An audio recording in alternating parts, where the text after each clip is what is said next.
dawadayaal waxaa ii suura gashay inaan la kulmo musharax Nasri Warsame oo ah musharax u tartamaya degmada tobanaad ee magaalada Minneapolis. dhawaan ayaa xisbiga dimuqraadiga golihiisa dhexe waxay go'aan ka gaareen musharax Nasri Warsame iyagoo sheegay in dib dambe uusan u helinin taageerada xisbiga. waxaan jeclahay inaan Nasri aan marka hore ku soo dhaweeyo telefishinka Universal marka xiga go'aanka soo baxay sida waragta. go'aankaas wuxuu ahaa go'aan aanan sharciga ku dhisnayn waa go'aankii ugu horeeyay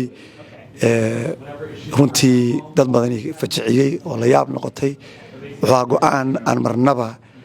aniga iyo dad lamid uusan u cuntamin dadka Soomaalida halkan joogo waxaan noqonaa qofkii ugu horeeyay oo muslina oo madooba oo la yiraahdo xisbiga dimuqraadiga marnaba kuma siinayno endorsementigiisa inta aad Minnesota joogto ama noloshaada inta ka dhiman oo for life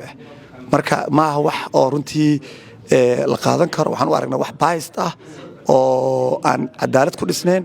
oo laga soo shaqeeyay in lagu sameeyo marnabana waa ka soo horjeednaa waynu dhaliilaynaa ficilka foosho in waxaas la qaado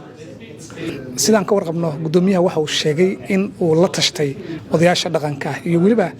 dadka la soo doorto Soomaali ah wuxuuna sheegay in ay ku raaceen go'aankaasi marka soo lama dhigi karo go'aanka kaliya muusan iska gaarin dad kale oo ku raacsanaya jira waa runta wariye walaalka deeqdarajo wax laga soo waxay ahayd uusan kaligiis ku dheeran karin intuusan go'aanka qaadan wuxuu kala tashtay dad fara badan waxay ahayd waa tilaabo cusub oo waligeed taariikhda inta la ogyahay gobolkan aan ka dhicin marka muusan ku dheeran karin in uu qof yiraahdo noloshiisa inta ka dhiman waxaan u diidaynaa codsiga xisbiga dadkana inta badan waxay kala fahmi lahayn codsiga inuu qofka tartami karo doorashada Mareykanka qofka hor istaagi karo ma jiro waxa uu tartami kartaa sidoo xor ah wali waxaan ahaa dimuqraadi u tartamaya qaab dimuqraadiga oo ka tirsanaa tartamaya waxa uu leeyahay waa codsiga laakiin arinta uu sheegay inuu culimo waliba wuxuu ku daray qabaa'il Soomaali inuu la hadlo wuxuu sheegay dad imaama dad la soo doorto siyaasiyiin oo sheegay waa kuma dadkaasi marka magacyadooda miyaa lagu sheegay magacyadooda lima sheegin laakiin mar hadduu sheegay siyaasiyiin Soomaali oo magaaladan ku metela dadka Soomaaliyeed waa fahmi karaa wax nagu cusub ma aha waa intaas qof kamid ah ayaga kamid ah oo intuu istaagay challenge gareeyay la hadlay ama aniga inta ii soo bixin ii imaaday ama igala hadlay oo yiri in waxa ma lagu sameey karo marnaba miisan ii muujin midnimo Soomaalida waxay dhahdaa shib waa raali marka taa waxay ku cadeynaysaa oo dadkan wadaagaya inay ahayd wax oo laga soo shaqeeyay waliba xisbiga qof ka tirsan oo waxay isla dhaxmarayeen inay ahayd wax la soo shaqeeyay oo kor iyo hoos intii la soo dhalaandiliyay go'aan lagu qaatay in la mamnuuca marka laakiin wax walbo la sameeyo marnaba taa miinii jabinayso ama ayagu ha wada tashtaan ama dad Soomaali ama qabaa'ila hala tashto ama imaamo dadkii imaamada iyo siyaasiyiintii dhammaantood halkaan ay joogaan oo degnaa South Minneapolis koonfurta oo Carmel area meeshan ka tartamay qof ayaga kamid oo la hadla ma jirto siyaasi ayaga kamid oo la hadla ma jirto ganacsada lama hadlin marka dadku la hadlay ayaga la rabaa inay jawaabta ka soo baxshaan oo ay diidaan dhaqankan uu sameeyay dadka Soomaalida kala qaybinayo oo ay runtii magacooda dhaawacaysa iyo midnimada dadka Soomaalida halkan jooga dhaawacaysa oo maantay meel xun runtii ay maraysa gobolka Minnesota waxaan ognahay markii doorasho dhacayso oo waliba convention iskugu tagayo ma ahayn markii ugu horeysay oo buuq iyo khaylo uu ku soo dhamaado kulankii ugu dambeeyay adiga aad leeyahay oo kale marar badan ayaa jiray oo la isdagaalay waliba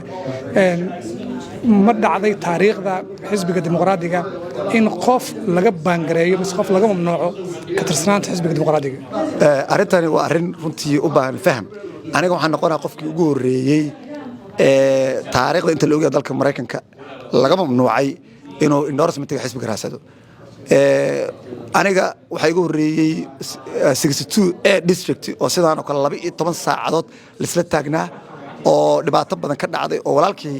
Cusmaan Axmed oo halkaas u tartamay dhibaato badan ka dhacday oo markii dambe la yiri qof endorsement la siinaa ma jirto lagu kala tago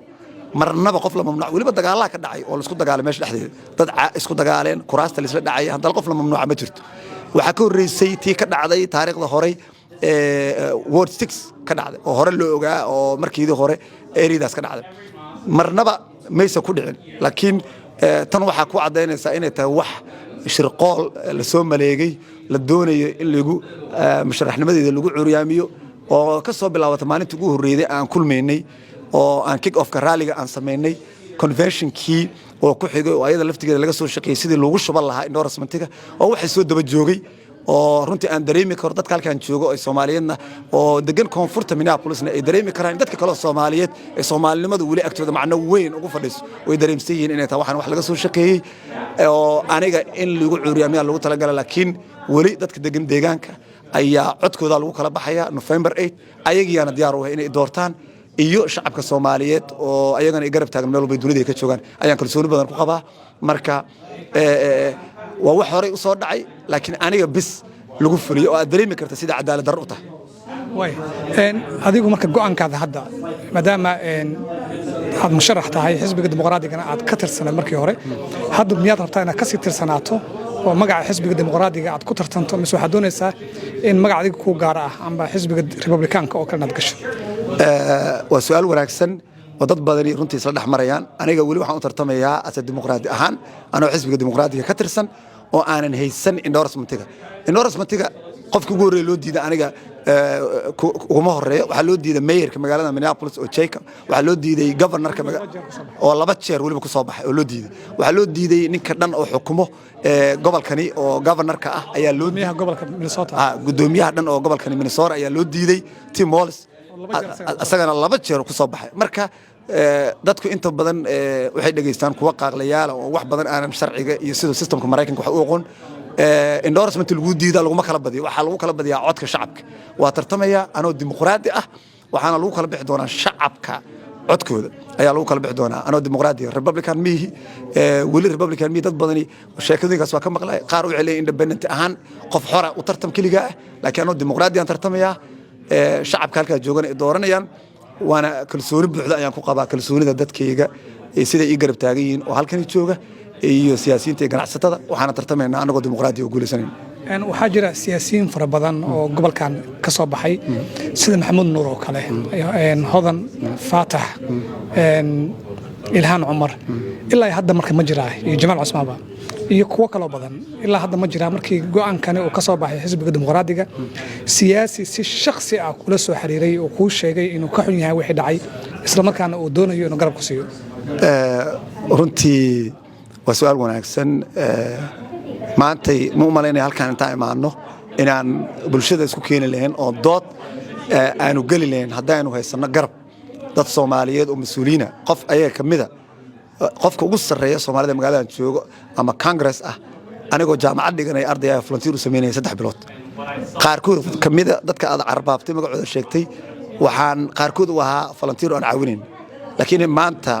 ay garab istaagi waayaan oo igu fiirsadaan waliba joornaalada ay qorayaan oo leeyihiin musharax Soomaaliya ayaa xisbiga dimuqraadiga noloshiisa u baangareynaya oo wax ku sameynaya ayadoo bulshada Soomaaliyeed siyaasiyiintoodii iyo ganacsatadooda ay daawanayso oo artikelkaas marka ay akhrinayay waxay ahayd runtii dareen leh laakiin maysan ila soo xiriirin maysan midnimo ii muujin wali qaarkood waxay igu sii riixayaan oo igu riixayaan inaan ahay nin leeyihiin ninkan waa nin reer Muqdisho aniguna de ceeb uma arka qof kasto Soomaaliya wadankan jooga Muqdisho ka yimid waa ku faanayaan caasimadda Soomaaliya ku dhashay inaan ka imaaday wax dhibaan uma arka laakiin ayaga ayay Soomaalinimadooda wax ka hooseeyo ay raadinayaan oo ay runtii dadka Soomaaliyeedna aan u qalmin shalayna waxay ku soo baxeen cod Soomaaliyeed waa marka maysan ii muujin midnimadan ka filanahay Nasri Warsame ayuu kaasi ahaa guusha wadowdahay waxaan ku leeyahay guuleyso